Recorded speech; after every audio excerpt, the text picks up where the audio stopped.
This clip is brought to you by SaveWithConrad.com. Greg says, Bret wrote in his book that there were plans for Bret versus Warrior at the Royal Rumble and Bret versus Hogan at SummerSlam.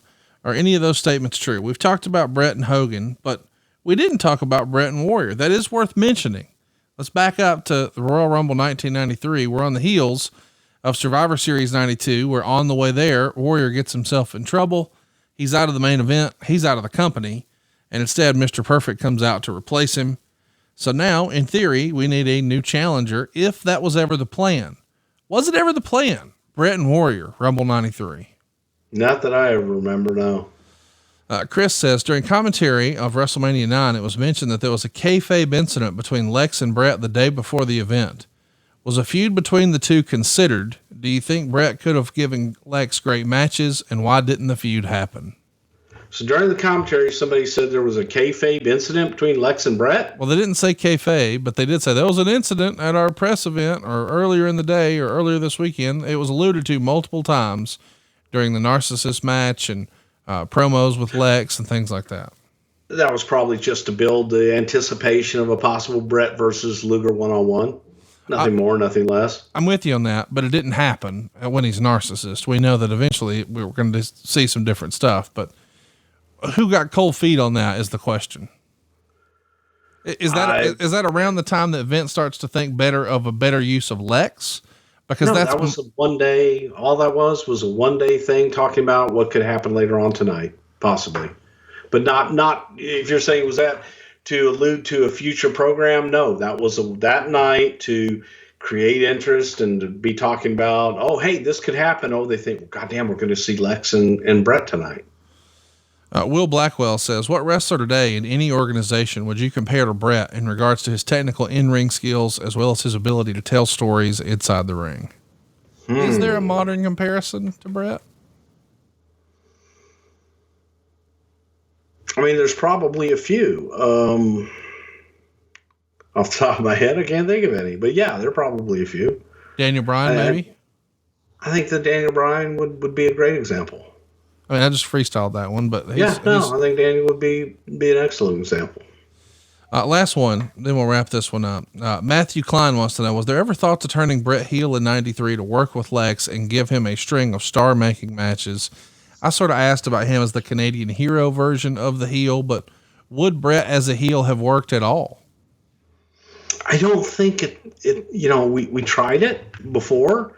But I don't think that it would have worked at that time. I think that you still needed the time of Bret being that hero before you could turn him heel and really make it mean something. I'm not sure that the working with Lex would have helped anybody. Help me understand. Bret as a heel real fast. Would that have been the way the SummerSlam thing would have happened with Hogan? If the Hogan Bret thing would have happened, it's hard for me to imagine Hogan being a heel. Or would you have tried a true babyface versus babyface match that a lot of people didn't think really worked with Warrior Hogan? Yeah, if anything, it would have been a babyface match. Which is another reason not to do it. Pretty much, yes. So let's talk about what we are going to be doing next week. We're finally here. We've talked about it for a long time. Our topic next week is Trish Stratus. This is going to be a fun show, is it not? I love me some Trish Stratus. Stratus. Whatever her name is, she was a hell of a hand. Stratus. We'll be back in 2 weeks with In Your House 9 International Incident. And we'll talk about what could have been with the Ultimate Warrior. And he's out. Psycho Sid is in. I love 1996. Then we'll skip forward 10 years to Great American Bash 2006. We'll hit up an Ask Bruce Anything to wind down the month of July. And then we've got some really fun stuff planned for you. I knew there was an Ask Bruce Anything somewhere in there. We're going to hit Farouk in August. We're going to hit Greg the Hammer Valentine and Bam Bam Bigelow and In Your House Mind Games in September. We've got an old Saturday Night's Main Event from October of 87 coming to you this October. We're finally going to talk about In Your House 11, the Buried Alive match. Just going to be a fun time, man. We've got a lot of fun shows planned to the end of the year. You can get all the shows early and ad-free over at adfreeshows.com. And if you've got a question for the show, the easiest way to ask, especially if you've got one for Trish, hit up Twitter, hit up social media right now. It's at Prichard Show. He is at Bruce Prichard, and I am at Hey It's Conrad. But unfortunately, we are out of time. We'll be back next week talking all about, what'd you call her? Trish Stratus. Yeah, sort of my. See, I get the ush at the end. Trish Stratus, one of the most hardworking, from nothing to becoming a megastar superstars we've ever had.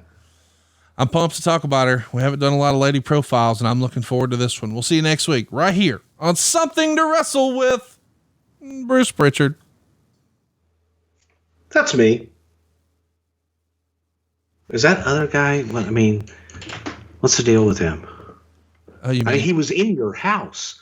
That's what was so confusing to me when he called me last week. Wait, Jimmy was in my house? Thought it was Steve. I don't remember giving Tom the code.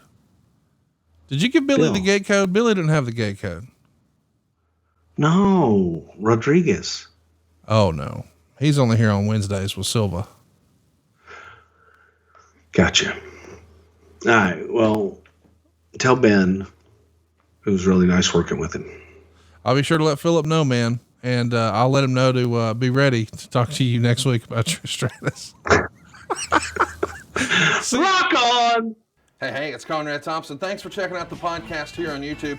Be sure to hit the subscribe button and the notifications bell so you get a notice anytime we upload some new content. And go save yourself some money right now. If you're in a 30-year loan or you have credit card debt, it's not a matter of if I can save you money. It's a matter of how much. Find out right now for free at SaveWithConrad.com.